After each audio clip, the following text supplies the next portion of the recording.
Hello class. Welcome back बच्चों। लो प्यारे बच्चों, स्टार्ट करते हैं नया लेक्चर। बेटा आज मैक्रो इकोनॉमिक्स की सेकंड यूनिट शुरू कर रहे हैं। पहली यूनिट खत्म हो गई थी नेशनल इनकम। उसके बाद हमने बेटा दो चैप्टर आईडी से भी कर लिए हैं। Chapter 1 Indian economy on the eve of independence और इंडिया पाक चाइना। ठीक है जी। अब बेटा चर्चा शुरू कर रहे हैं सेकंड यूनिट पर। बुक का सीक्वेंस क्या है मैं वो नहीं देख रहा। मेरे हिसाब से यूनिट नंबर सेकंड, और मैं ये यूनिट करा रहा हूं income and employment. Income and employment. बेटा इस यूनिट में भी हम सबसे पहले पढ़ क्या रहे हैं? सबसे पहले पढ़ रहे हैं पहला chapter aggregate demand and related concepts. ठीक है, चैप्टर हद से ज्यादा इजी है, पर बेटा तीनों ही चैप्टर कहीं ना कहीं न्यूमेरिकल बेस रखते हैं। तो बेटा अच्छे से पढ़ना ताकि न्यूमेरिकल करने में कोई दिक्कत ना आए। तो बेटा क्योंकि चैप्टर के नाम की शुरुआत ही ऐसे होती है aggregate demand and related concepts, तो सबसे पहले बेटा एग्रीगेट डिमांड के बारे में ही जान लेते हैं। मैं लिखता हूं, आपने नोट्स पहले बना रखे हैं तो बनाने की जरूरत नहीं है।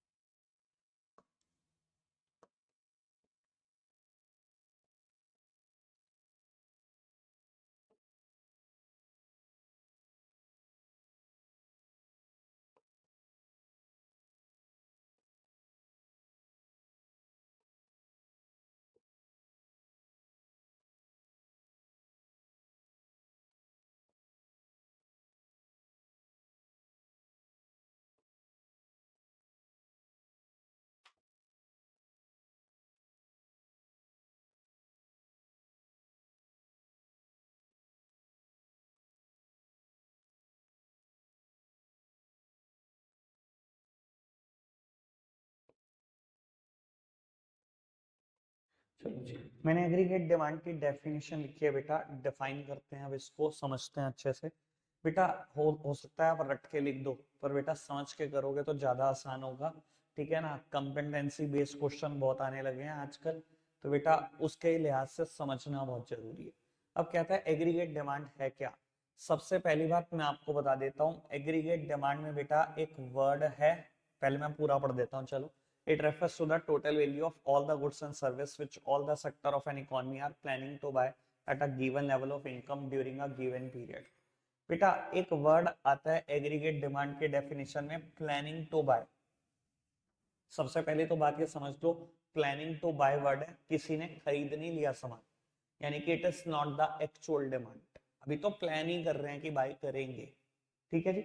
दूसरी बात, जो फोकस का वर्ड है वो ये है बेटा, all the goods and services, all the sectors.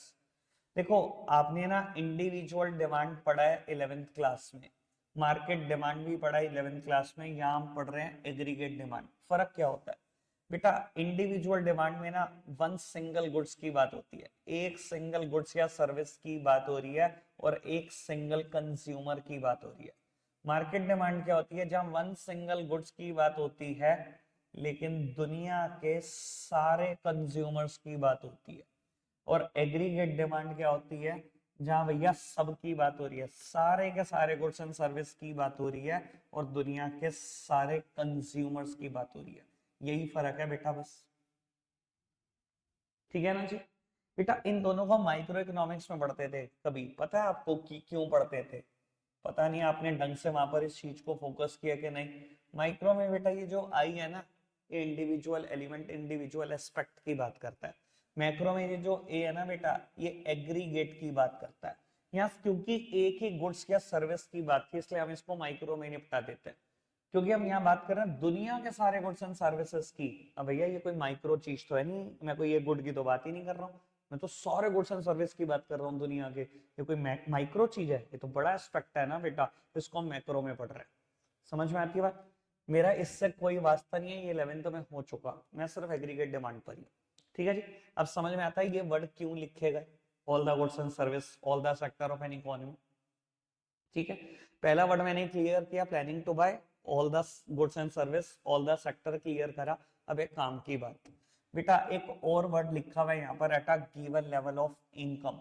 देखो अगर कोई भी इंसान ये कहे कि मैं प्लानिंग कर रहा हूं कि मैं बाय करूंगा एक मर्सिडीज, तो बेटा क्या ये उसकी एग्रीगेट डिमांड हो जाएगी? नहीं बेटा, एक वर्ड बड़ा इंपॉर्टेंट है जो लिखा था, given level of income.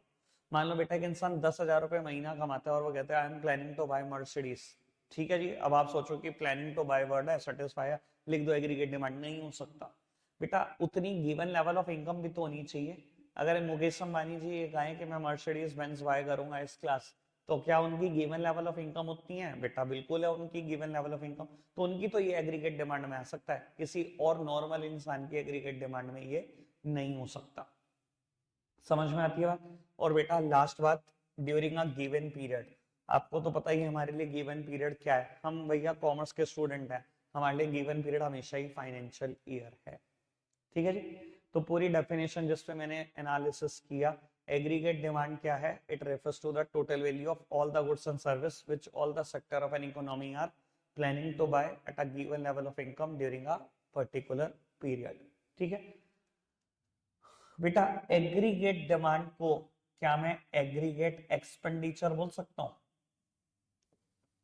Aggregate demand को क्या मैं एग्रीगेट एक्सपेंडिचर बोल सकता हूं? बेटा बोल सकता हूं। एग्रीगेट डिमांड ना हमेशा एग्रीगेट एक्सपेंडिचर के बराबर हो सकती है, क्योंकि अगर आप किसी चीज के लिए डिमांड कर रहे हो, अगर वो चीज आपको बाय करनी है तो उसके लिए खर्चना पड़ेगा, क्योंकि एग्रीगेट डिमांड में हमने उन्हीं लोगों को लिया जिनकी वो गिवन लेवल ऑफ इनकम है, मतलब वो खर्च सकते हैं। तो बेटा अगर हमने उन्हीं लोगों को ही लिया बेटा, तो एग्रीगेट डिमांड हमेशा एग्रीगेट एक्सपेंडिचर के बराबर हो सकती है। ठीक है जी, और एग्रीगेट एक्सपेंडिचर आप पिछली यूनिट में मुझसे पढ़कर आए हो, expenditure method national income calculate करने का। बेटा चार चीजों के बराबर होता है। प्राइवेट फाइनल कंजम्पशन एक्सपेंडिचर, इसको हम डिनोट करेंगे विद द वर्ड सी। ठीक है जी, कंजम्पशन। ठीक है, गवर्नमेंट फाइनल कंजम्पशन एक्सपेंडिचर, इसको हम डिनोट करेंगे विद द वर्ड जी। उसके बाद जीडीसीएफ, ग्रॉस डोमेस्टिक कैपिटल फॉर्मेशन, इसको हम प्यार से बोलेंगे इन्वेस्टमेंट्स, क्योंकि फर्म की भी इन्वेस्टमेंट इसमें आ जाती है।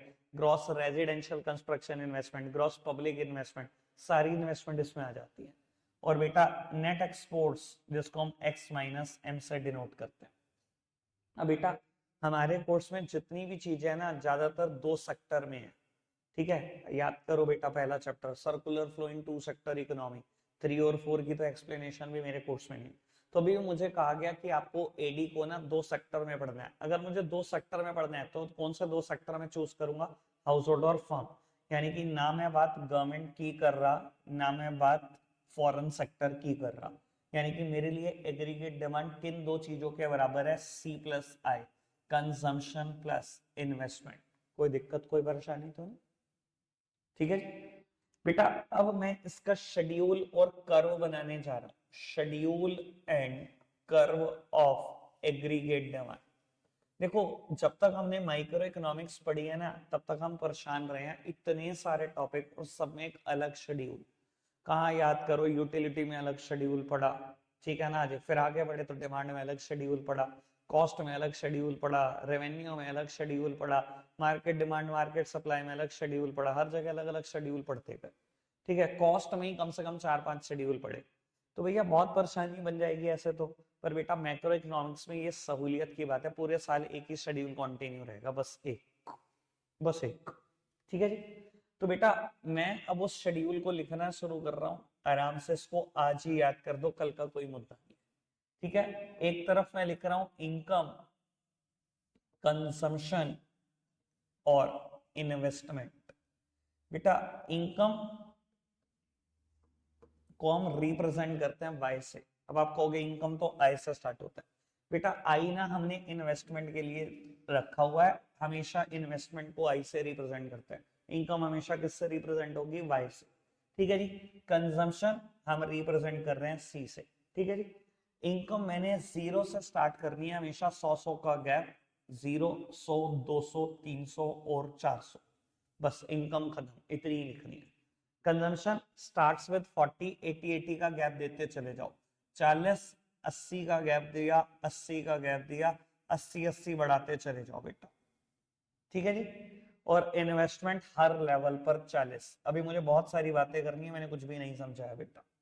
बेटा ये सब क्या चल रहा है? इन्वेस्टमेंट 40 40 40 40। बेटा ऐसी इन्वेस्टमेंट को हम बोलते हैं ऑटोनोमस इन्वेस्टमेंट। ऑटोनोमस इन्वेस्टमेंट कौन सी इन्वेस्टमेंट होती है बेटा? ऑटोनोमस इन्वेस्टमेंट वो इन्वेस्टमेंट होती है जो प्रॉफिट मोटिव से नहीं की जाती, जिसका मोटो पैसा कमाना नहीं है, which are bare minimum to any human being. जैसे कि उसका घर, उसने कमाने के उद्देश्य से नहीं खरीदा। आपकी 0 इनकम है तब भी घर चाहिए, आपकी 500 इनकम है आपको तब भी चाहिए, आपको हमेशा ही घर चाहिए बेटा। ठीक है जी, समझ में आती है ऑटोनोमस इन्वेस्टमेंट क्या चीज होती है, जो प्रॉफिट मोटो से नहीं करेगी। अब ये नहीं है कि भैया इसमें थोड़ा सा प्रॉफिट देखेगा हम बेच देंगे। घर कोई प्रॉफिट कमाने के लिए नहीं खरीदता, घर रहने के लिए खरीदते हैं। ठीक है जी, समझ में आती है ऑटोनोमस इन्वेस्टमेंट। बेटा अभी आप ये देख रहे होंगे, at zero level of income there is some consumption. Income zero है तब भी कुछ ना कुछ कंजम्पशन है। इससे प्यार से बेटा हम बोलते हैं ऑटोनोमस कंजम्पशन, और डिनोट करते हैं सी बार से। ठीक है जी, ये ऐसा कैसे हो रहा है कि इनकम कुछ नहीं है और खर्च रहे? बेटा सबसे पहले तो आप अपने ऊपर ही लगा कर देख लो इस चीज को, क्या हमारी कुछ इनकम है? नहीं है आपकी कुछ इनकम, अभी तो पढ़ ही रहे हो, क्लास 12th के बच्चे हो। बेटा क्या कुछ कंजम्पशन नहीं करते आप? अभी व्हीकल लेकर आए हो, नीचे पेट्रोल फूक रहा है, उसमें कंजम्पशन है क्या नहीं है? ट्यूशन आ रहे हो, फीस दे रहे हो मुझे, there is some consumption. Without a income consumption है। इससे पहले घर पर खाना खा रहे थे, कंजम्पशन है। ठीक है जी, बेटा कपड़े पहन रखे हैं, कंजम्पशन है। तो बाबू कहीं ना कहीं जीरो लेवल ऑफ इनकम पे भी कुछ ना कुछ कंजम्पशन होती है। एक दिन का बच्चा भी है बेटा, उसकी भी जरूरत है, उसको भी मिल्क चाहिए ही चाहिए। तो चाहे आप कुछ नहीं कमा रहे तब भी बेटा आपकी कुछ ना कुछ कंजम्पशन नीड रहती है, जिनको हम ऑटोनोमस कंजम्पशन प्यार से बोलते हैं। समझ में आती है बात? ठीक है जी, मैंने इसको स्टार्ट किया था विद 40 80 80, बढ़ाता चला गया था। अभी तक कोई दिक्कत कोई परेशानी तो नहीं? आगे बढ़े, शेड्यूल समझ में आया? बेटा कर्व भी बनाना है मुझे, लेकिन इससे पहले एडी लिख दो। एडी का फॉर्मूला क्या है भाई बाबू? सी प्लस है। अभी हमने डिसाइड किया था कंजम्पशन प्लस इन्वेस्टमेंट करना जी, टोटल इसका।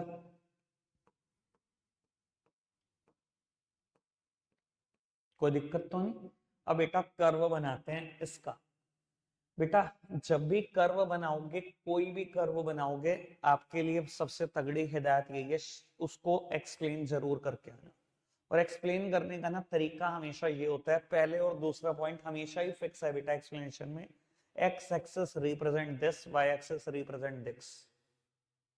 ठीक है जी, तो बेटा अभी मैं क्या ले रहा हूँ, एक्स एक्सिस पे हम ले रहे हैं इनकम, वाई एक्सिस पे ले रहे हैं कंजम्पशन कह लो या एग्रीगेट डिमांड कह लो, दोनों ही बातें ठीक है।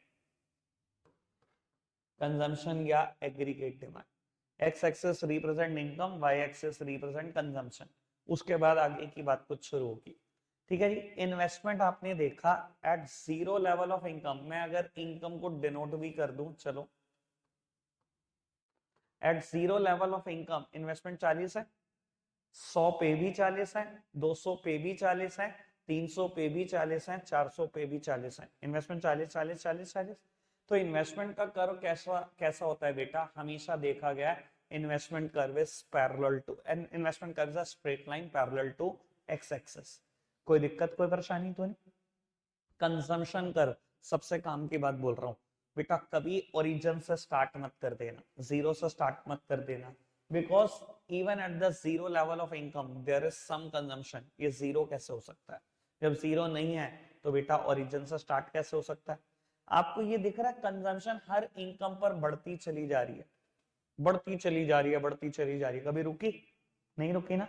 तो बेटा ध्यान रख लेना, अगर दो चीजों के बीच पॉजिटिव रिलेशनशिप है, इनकम बढ़ने के साथ साथ कंजम्पशन बढ़ती चली जा रही है, जब भी दो चीजों के बीच एक पॉजिटिव एक डायरेक्ट रिलेशनशिप होगी, हमेशा कर्व कैसा बनेगा? पॉजिटिवली स्लोप्ड कर्व होगा from left to the right.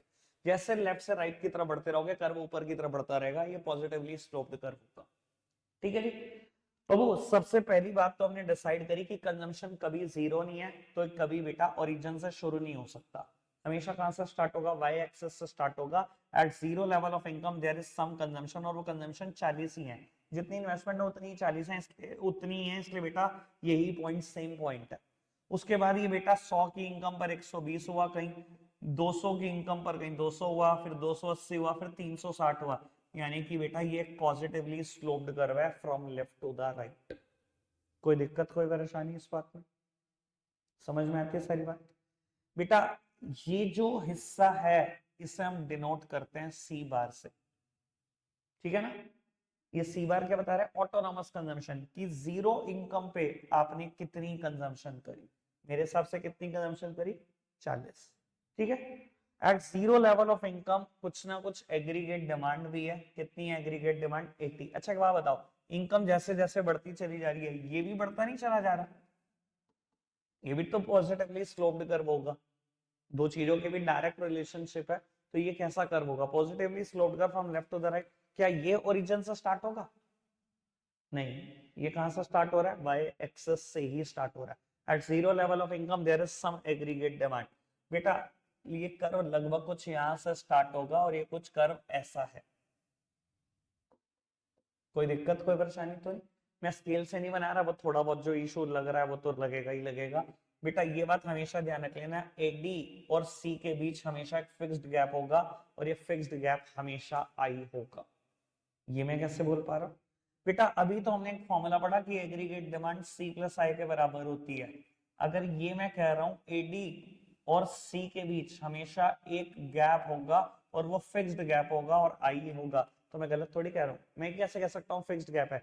क्योंकि बेटा आई सारे लेवल पे 40 है, फिक्स्ड ही तो है गैप, ठीक है ना जी? पहले पॉइंट पे अगर ये 80 है, ये 40 है, गैप 40 का। दूसरे पॉइंट पे ये 160 है, ये 120 है, गैप 40 का। ये 240 200 है, गैप 40 का। समझ में आती है बात? 320 280 400 और 360 हमेशा गैप 40 का है, हर लेवल पे कांस्टेंट गैप है। Explanation clear? बढ़ जाए आगे, पूरे अच्छे से शेड्यूल कर समझ में आ गया? बेटा अब मैं बात करने जा रहा हूं एग्रीगेट सप्लाई की। समय ज्यादा व्यर्थ ना करते हुए चेंजेस यहीं कर दूं अगर आप कहो तो? हाँ हमेशा। सवाल ही पैदा नहीं हो सकता ना कि एडी जीरो से शुरू हो जाए। क्यों? क्योंकि आप ये देखो एडी में कहीं ना कहीं ये पोर्शन है, ठीक है। क्या कंजम्पशन जीरो हो सकती है जीरो इनकम पे? अगर कंजम्पशन जीरो नहीं हो सकती तो क्या एडी जीरो हो सकता है? नहीं हो सकता। और बेटा आई भी है, इन्वेस्टमेंट तो चाहिए चाहिए कुछ भी इनकम हो, क्योंकि ये तो ऑटोनॉमस इन्वेस्टमेंट है, ये कोई प्रॉफिट मोटो से नहीं करी गई। ये कर्व हमेशा कंजम्पशन से ऊपर होगा, जीरो इनकम पे भी कंजम्पशन से ऊपर ही होगा, क्योंकि इन्वेस्टमेंट भी कुछ ना कुछ जरूर होगी, ठीक है। बेटा आपने कुछ नोट डाउन तो करना ही है, तो मैं समय व्यर्थ ना करूं, यहीं पर चेंजेस कर दूं, पक्की बात? चलो इधर देखना बेटा, मैं बात करूंगा एग्रीगेट सप्लाई की ही और यहीं पर ही चेंजेस कर दूंगा बेटा, जो मुझे चेंजेस रिक्वायर्ड है सामने देखेंगे सब। बेटा अभी तक हमने एग्रीगेट डिमांड की डेफिनेशन पढ़ी है, अब एग्रीगेट सप्लाई क्या है? It refers to the total value of all the goods and services which all the producers are willing to supply given level of income भी नहीं चाहिए मुझे।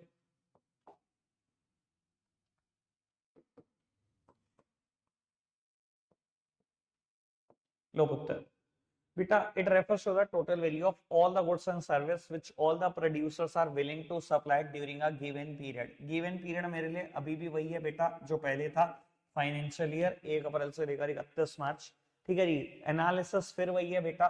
बाबू मैं कोई एक सिंगल गुड्स और सर्विस की बात तो कर नहीं रहा जो इंडिविजुअल सप्लाई में पड़ता है, मैं मार्केट सप्लाई की भी बात नहीं कर रहा हूँ जहाँ एक ही गुड्स की बात, लेकिन दुनिया के सारे कंज्यूमर की बात। मैं एग्रीगेट सप्लाई की बात कर रहा हूँ जहां दुनिया के सारे गुड्स आते हैं और दुनिया के सारे प्रोड्यूसर की विलिंगनेस जानी जाती है कि आप कितना सप्लाई करना चाहते हो।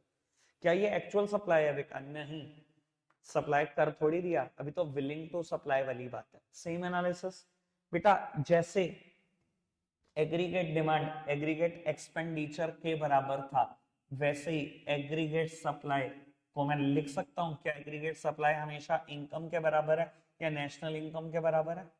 भैया अगर आप प्रोड्यूसर और विलिंग टू सप्लाई हो तो बेच ही दोगे, और अगर बेच दोगे तो इनकम ही रियलाइज होगी और तो कुछ होने से रहा। तो एग्रीगेट सप्लाई हमेशा इनकम के बराबर होती है, और इनकम या तो कंज्यूम होती है या तो सेव होती है, तीसरा कोई ऑप्शन है ही नहीं। ठीक है जी, यानी कि aggregate supply is equal to income is equal to C plus S. ठीक है जी, क्योंकि मेरे को टू सेक्टर में देखना तो मैं टू ही सेक्टर की बात कर रहा हूँ। एक कंजम्पशन है तो दूसरा क्या है बेटा, सेविंग्स। ठीक है जी, शेड्यूल और कर्व अगेन देख रहे हैं बेटा बाबू, बस मैं शेड्यूल और कर्व नए सिरे से बना दूंगा। Schedule and curve of aggregate supply. चलो जी, इनकम की बात करते हैं सबसे पहले।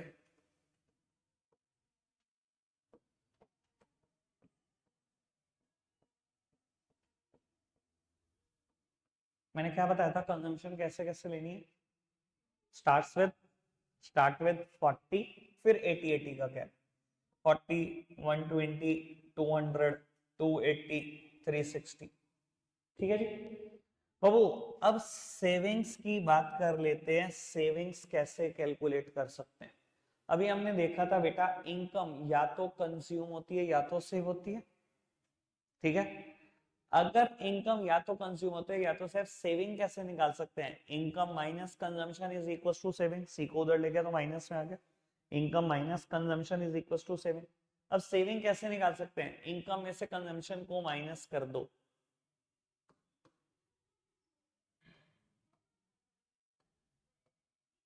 कोई दिक्कत कोई परेशानी तो नहीं, इसी वन। एग्रीगेट सप्लाई भी कैलकुलेट कर दो। एग्रीगेट सप्लाई किसके बराबर है बेटा? इनकम के बराबर है, और इनकम या तो कंज्यूम होती है या तो सेव, दोनों ऑप्शन है आपके पास। एग्रीगेट सप्लाई को या तो लिख लो सी प्लस एस, या लिख दो एग्रीगेट सप्लाई को इज इक्वल टू वाई, दोनों ही ऑप्शन है आपके पास। ठीक है जी, तो बेटा अब ये किसके बराबर आ जाएगा? क्योंकि इनकम के बराबर हो जाएगा, जो क्या है 0 100 200 300 400। ठीक है, अब कर्व और उसकी एक्सप्लेनेशन।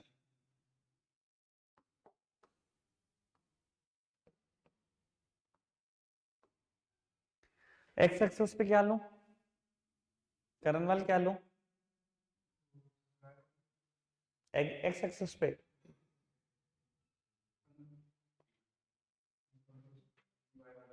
एक्स एक्सेस पे इनकम देख लो, कितना ध्यान से पढ़ते हो तो 10 मिनट में नहीं क्वेश्चन बता पा रहे, 10 मिनट भी ज्यादा बोल रहा हूँ, 5 मिनट पहले ही बोल रहा था मैंने। बाय एक्सेस पे क्या ले रहे हैं हम बेटा? चाहे कंजम्पशन ले लो चाहे एग्रीगेट सप्लाई ले लो, कोई फर्क नहीं पड़ेगा, दोनों बातें लगभग से। ठीक है जी बेटा, सबसे पहले मैं ड्रॉ करूंगा एग्रीगेट सप्लाई कर्व ही। बेटा आपने देखा कि इनकम जैसे जैसे बदल रही है वैसे वैसे एग्रीगेट सप्लाई बदल रहा है। 0 पे 0, 100 पे 100, 200 पे 200, 300 पे 300, 400 पे 400। ये देखो जी सामने में तरफ बेटा, जीरो इनकम पे जीरो है, 100 पे 100 है, 200 पे 200 है, 300 पे 300 है, 400 पे 400 है। जीरो पे जीरो है, 100 इनकम पे ये भी 100 है, 200 पे ये भी 200 है, 300 पे 300 है, 400 पे 400 है। बेटा इतनी ज्यादा वैसे मैथ्स में मुझे उलझाना नहीं है, पर मैं एक छोटी सी बात कर देता हूँ। अगर बेटा एग्रीगेट सप्लाई और इनकम बराबर है ना, तो हमेशा ध्यान रख लेना, ये जो पूरा कर्व है, ये जो 90 डिग्री का एंगल बना रहा है, इसको ये कहीं ना कहीं बिल्कुल बीच में से काट के चला जाएगा और एक नया एंगल 45 डिग्री का एंगल क्रिएट करता हुआ जाएगा। ठीक है जी, पेपर में 1 मार्क क्वेश्चन भी आ जाता है बेटा कि आपसे एग्रीगेट सप्लाई कर्व का क्या एंगल है।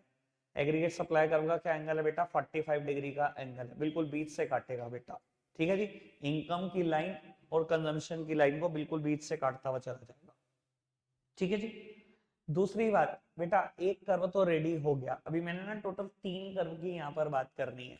सी कर्व मैंने पहले भी बनाया, अभी भी बात करनी है, पर अब थोड़ी सी ज्यादा बात करनी है, ये मैं बना चुका हूं, इसकी बात करते हैं। बेटा आपको दिखाई दे रहा है शुरू में सेविंग्स नेगेटिव है, फिर कहीं पर जीरो हो गई और फिर कहीं पर पॉजिटिव हो गई। ये ऐसा क्यों हो रहा है, थोड़ा सा ये भी समझो। बेटा शुरू में ना ऐसा ही होता है, इंसान की इनकम या कुछ नहीं है या थोड़ी सी बढ़ती है, लेकिन शुरू में हमेशा खर्चे ज्यादा होते हैं। ठीक है ना जी, मैं कहता हूँ बेटा आप नौकरी के कुछ महीने देख लो, आप शुरू में नौकरी ज्वाइन करते हो, हमेशा ऐसा होगा, आपको लगेगा कि पहले महीने दूसरे महीने में जितना कमाया ना सारा खर्च हो गया।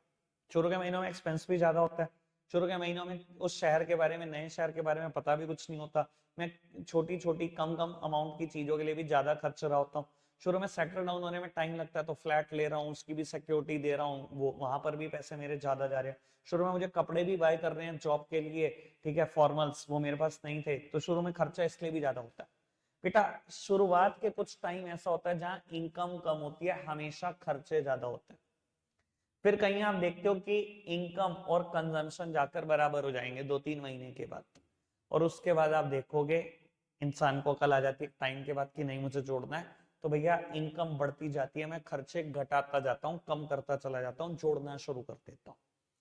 तो बेटा शुरू में ये जो सेविंग्स आपको नेगेटिव दिख रही है ना, इसको हम बोलते हैं बेटा डिस सेविंग्स। जहां कहीं भी सेविंग्स नेगेटिव होंगी हमेशा बोलेंगे डिस सेविंग्स, मतलब यहाँ सेविंग नहीं हो रही, जेब से पैसे डाल के खर्च रहा हूं, कुछ नहीं कमा रहा, 40 खर्चने हैं, तो भैया जेब से पुरानी सेविंग को मैं मैच्योर करके खर्च रहा हूँ, ठीक है जी। इनकम कमा रहा हूँ 100, खर्चे है मेरे 120, पुरानी सेविंग मैच्योर करके खर्च रहा हूँ, ठीक है ना जी। तो बेटा सेविंग कर्व देखने में कैसा होगा, अब इस पे चर्चा करते हैं। At zero level of income -40 की बेटा मेरे पास डिस सेविंग्स है, और हमेशा ध्यान रख लेना जीरो लेवल पे उतनी ही डिस सेविंग्स होंगी जितनी ऑटोनॉमस कंजम्पशन होगी। बेटा जीरो लेवल पे जो कंजम्पशन होती है उसे तो ऑटोनॉमस कंजम्पशन बोलते हैं, जितनी ऑटोनॉमस कंजम्पशन है उतनी तो डिस सेविंग्स है। At zero level of income जितनी भी ऑटोनॉमस कंजम्पशन है वही डिस सेविंग्स है, ठीक है जी।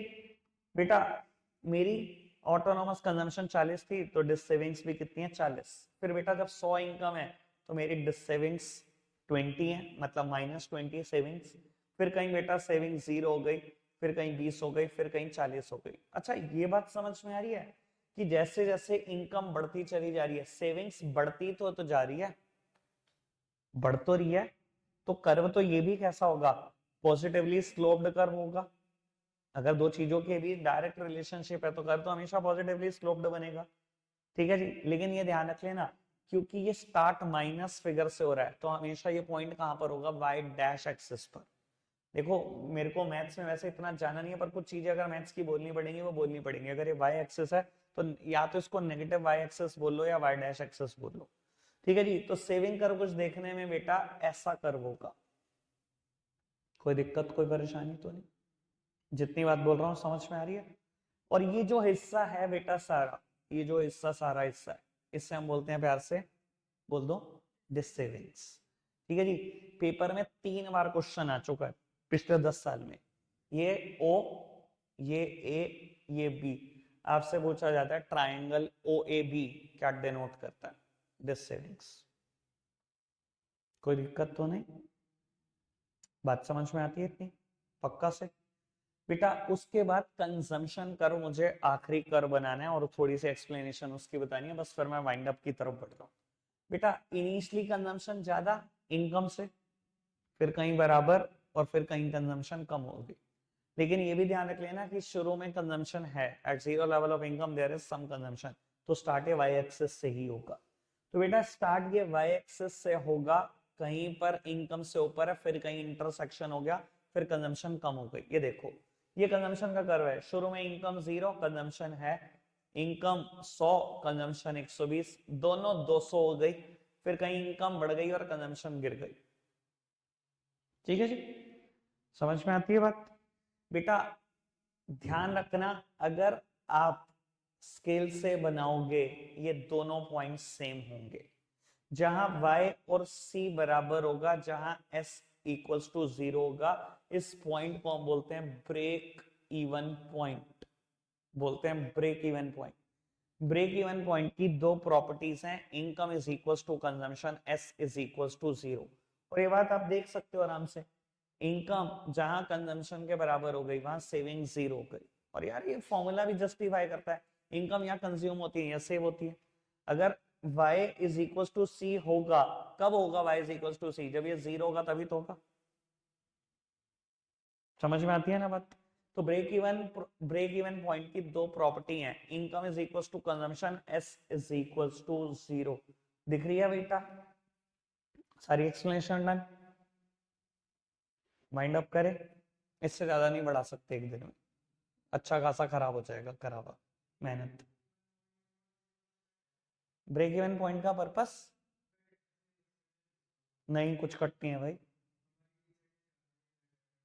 अच्छा अच्छा, एक सेकेंड, मेरे को एक वहां बताओ भाई, अगर ये कट हो जाएगा इसका मतलब है इनकम कर्व भी कट है, कंजम्पशन भी कट है, सेविंग भी कट है, ये कैसे कट हो सकता है? या तो आप ये कहो, या तो आप ये कहो चैप्टर कट है, या आप ये कहो कि ब्रेक इवन पॉइंट कट है, ये तो एक बात है। या अगर तुम ये कहते हो बस ब्रेक इवन पॉइंट कट है बाकी सब कोर्स में, तो भैया फिर कटा ही गया, फिर बस एक वर्ड बोलना ही रह गया मेरा। चलो मैं ये वर्ड नहीं बोलता, बाकी सब कुछ तो है ही फिर। ऐसा कुछ नहीं है भाई, दूर दूर तक कटनी है। आप जब मर्जी सीबीएसई की वेबसाइट पे सिलेबस चेक करो, इवन भैया पास्ट ईयर के पेपर उठाकर देखो, सब अच्छे से आइडिया हो जाएगा। ठीक है जी, बात क्लियर। चलो रखते हैं, आज के लिए इतना ही है प्यारे बच्चों, बाय बाय।